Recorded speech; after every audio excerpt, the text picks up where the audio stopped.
Alright, so, like I was saying last time, Repliforce is present there. They are actively shooting at X, or 0, depending on who you're going through. The ball soldiers are fighting back, which means it's a pretty fair assumption that, like, all of the mechanoids there are Repliforce in some form or another, or, like, maybe Berserk stuff. I don't know what a region is. That's just an intro boss. Fucking, I don't care.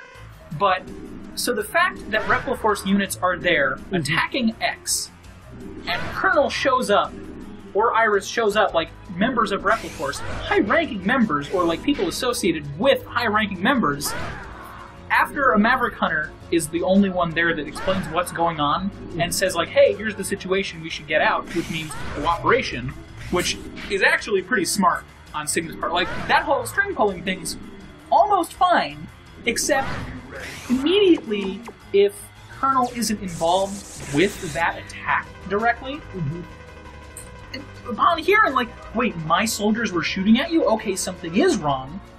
Let's go figure this out. So, I don't know if the ball guys are Maverick or under Dragoon's control, which would still technically be Maverick, but, like, not Berserk. Now that there's multiple types of Maverick, that gets confusing to actually mention. But, like, I don't know if they were Maverick or Repliforce or what, but it makes complete justifiable sense to be like, it kind of looks like Repliforce did this, because you guys are attacking the person trying to save the day. Right. And are then being defensive about it. Like, there's no one else around except for whatever the fuck a region is, which also kind of bothers me that now that I'm thinking about it. I do care. I lied. I do care. What the fuck is a region doing there? Who does he belong to? Because I'm pretty sure he doesn't have a Repliforce or Maverick logo under his health bar. He has the skull, like the he has a Wily icon. So, well, quote unquote Wily. That wasn't something that we talked about in this. So, not actually the Wily symbol. That was a joke from the other version. But, like, what? This is, all of that is confusing and just weird, and, like, it just goes more into, like, why aren't you just cooperating? Like, this looks really bad for Repliforce. Yeah. You'd think that with that kind of thing, you'd be more concerned about your honor because you'd want to, like, get back at whoever was, like, sullying your name. But instead, Colonel's just like, I'm immediately an angry dick! And fuck it, I'm leaving. Also, I think there's dialogue in some of the other Colonel fights that I haven't been reading at all because I'm so busy ranting about shit. But I think at one point, he's like, you won't escape this time, X? And he's the one that always leaves. So it's like, what? What? What are you talking about? Like, this is so baffling. So, I don't know, maybe Colonel is somehow stupid Maverick. He just, like, doesn't even realize it, but anyway. Or Sigma's just being subtle about it and just making him irrational without directly controlling him in an obvious way. Which would be cool. It's just not tell us, like, tell the people playing the game. Like, it's fine if you want to have that kind of thing, but don't make it confusing like that. So, this form is weak to Ground Hunter. It's way better to use the Plasma Charge shot on it because it'll erase the garbage that he shoots out because of the standing vault things. It won't erase every single one, I think, just because of, like, damage stacking or anything, but it really helps out. This form is apparently weak to Soul Body. I don't know if the regular shots that the Charge Shot Duplicate X counts as that, so I'm assuming it means the after images, which means you would keep, like, lunging at him. So I've never actually tried using it on him. I don't know what the damage payout is, but there's your tip. Ground Hunter does do a noticeable amount of damage, but I really prefer being able to erase the shots. And then these heads all have, like, persistent health bars, like, you'll destroy them, and then they'll always come back in one of those three forms. Right. The Ice and Fire ones are no problem at all, because the Ice one, you literally just, like, wall climb and it can't hit you. Yeah, like right here. The Fire one, I found out recently that the Plasma Charge shot will erase. You'll see it a little bit later on in this fight, where if you hit it at the right time, with it enough on the screen, the damage will stack up and only get, like, 2 shots off instead of 4. I think this one might do it. Yeah, so you can just jump over these. It's really easy. The Electric one is the tricky one. I don't know if maybe quick weapon switching might help out. This particular head, when this one's going to come up, I like to stand at that midsection, because on the one hand, you won't be right up against the spikes if that attack goes through, and you can dash forward and hit him with a couple shots. And those spikes aren't instant, though, right? I don't know about the ones on the wall, but the ones on the heads aren't. I'm pretty sure none of the spikes in this part are. And then, so you either avoid the spikes and it's fine, or you pop up behind the blue head that'll come up, and you're just kind of like a natural cover point that you can immediately actually shoot through. So really neither of these forms of pain. The only thing that sucks about this fight, aside from dodging that, which I do manage to do sometimes, which yay for me, is you always want to start up in that corner. Always, every time for this form. And they're not random. They obviously come up in a certain pattern, so... Or every other, rather. Right. If you're up in that corner, you can always hit the head. So if he does the end ground shot thing, which is really annoying because he doesn't stay around on the screen, you can still hit him 2 to 3 times if you're fast and like frame perfect with letting your last charge shot out. And then if you're over there and the other heads come in, you just immediately start for the other attack turn too. Which Right. I think this one's the end. No, this one, alright. He was really, really helpful in this recording. Basically, you just always want to be parallel in this race. You can hit him in the body too. Also, that's terrifying. So glad that didn't do more damage. I think I actually yelled when I was recording. I was like, fuck! Or something, but... No. Yeah, and then they have independent health bars. It's not like half and half or anything. But yeah, so that's all the explanation that way. Also, I both like and don't like this Sigma design. On the one hand, it's gross and dumb, and it's not really the most entertaining boss fight, in my opinion. Right. There's other ones that are at least quicker or more interesting. The X5 and 6 ones are pretty weird to me. But I like it from a story standpoint because he's basically merged with the orbital laser. Yeah, like he's merged with the station, or whatever you want to call it, and he's just assembling bodies out of those parts. So I feel like if it was actually animated, instead of just like blinking in, it would actually be like all these mechanical tendrils coming in and like forming stuff just out of the floor, and like that's a really cool meta movie. I don't know why the jet fighter transformer head one is so clean. I wish they were both kind of weird to kind of make that more obvious, but just that, I don't know.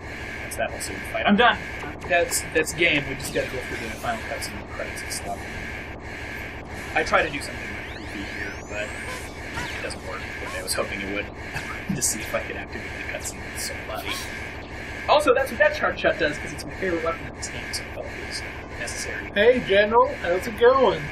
So, General has now come to his senses, which at least makes some sense for his character. Like, I'll let that slide because he didn't want to fight in the first place, and now he's trying to make things right. It's still rocky, but at least it's there. One thing, though, about this particular scene that bums me out is that it's really kind of ridiculous to look at because of the lack of his animation and all that. Like, that's just, like, it's hard to take that seriously, and I'm just trying to picture what this would be like if they had animated it. Because I'm picturing, like, he's missing an arm and a leg, and he's, like, all damaged and everything. So I'm just picturing him, like, now, I'll get back to you in the credits.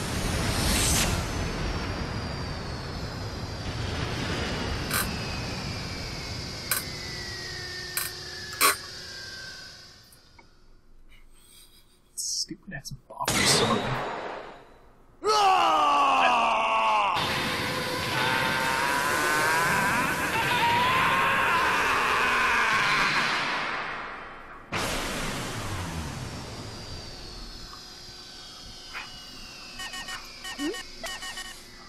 This is Maverick Hunter Headquarters. Zero. It's good to see you're safe, X. I was really worried about you. Sorry about that. Don't worry. It's all over. Go home and rest. You've earned it. But Zero, what if I become one of the Mavericks? Don't ask such a silly question. I'm breaking contact now. Wait, Zero! I'm serious. Zero, if I become a Maverick, you have to take care of me. Don't be ridiculous. Now hurry on back. Promise me. Zero.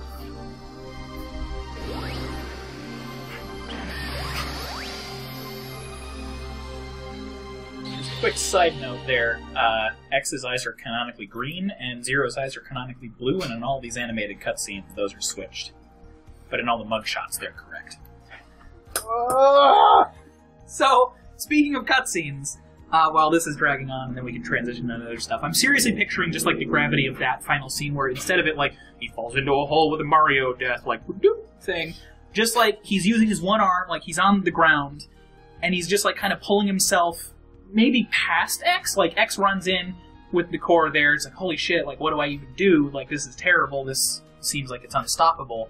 And then from behind him, because it would just make the most sense because you're advancing forward, you hear general, like, dragging himself forward. It's like, okay, like, this whole speech is going on while he's still pulling himself forward. It's like, I'm sorry for everything I've done. I might have been slightly influenced by whatever, just, like, pulling himself the whole time. X is just kind of, like, watching, like, oh my god, like, what's about to happen? And then he, like, kind of pulls himself over the edge and, like, falls in that way. It's just, like, that would be so much, like, it's the exact same thing, but makes it set up in a way that you could actually be invested in, as opposed to just, like, oh, no! And then, yeah, I don't know, like, you have these resources at your disposal, and you seem to use them at, like, these weird times that don't matter. Or just make that an animated cutscene. Well, that's what I'm saying, is, like, have that... Yeah. Yeah, that's what I was just describing. Like, the cutscenes were in a bad spot. And then after this, I guess they don't have any more budget, because those animated cutscenes never come back. 5 is a complete slideshow, and 6 kind of has, like, a pseudo-mix, which, granted, I kind of like, but we'll get to those when they come up. But anyway, so that's X4. I've talked this whole time about how I feel about it. What's your extra input? Not that you haven't been. Like, it was the only other X game I played as a kid. Like, I played the original and I played this one. So I liked it as a kid, but looking back on it, I'm not sure why. Like, well, it's not a bad game. It's just not the best or anything. I think the key takeaway is that mechanically it's solid. Like, it plays fine for what it is. Like, you would change the art up a little bit to make certain things more readable, but other than that, from, like, an action platformer's perspective, it's pretty good. I don't hate it, but there are plenty of other X games I would rather play instead. Yeah. I think a lot of its falling points are the fact that it's trying to make you take it more seriously than you can actually rationally give it, or, like, if you're thinking critically about it, but, like, as a kid, you can just... Yeah, exactly, and so I understand why a lot of people are like, this one was so great. It's like a nostalgia goggles thing, like everybody's favorite Mario game is Mario 64, but it aged like shit. Yeah. So, like, I get it. I don't know. And then we get more of this final plot thing, which... It's always like a different spot in every game for some reason. I don't get that. But, it's just... And then that last animated cutscene, I just love how dismissive Zero is about X's concerns about, like, what if I become evil? Yeah, a completely rational concern. And that was, in fairness, supposed to be kind of setting up what would happen in the Zero games originally. Like, I think I already mentioned this, where, originally Copy X is actually X turned bad, but that's a completely different discussion. Anyway, that was X4. Thank you so much for watching, and we will see you again pretty shortly in X5. See you soon.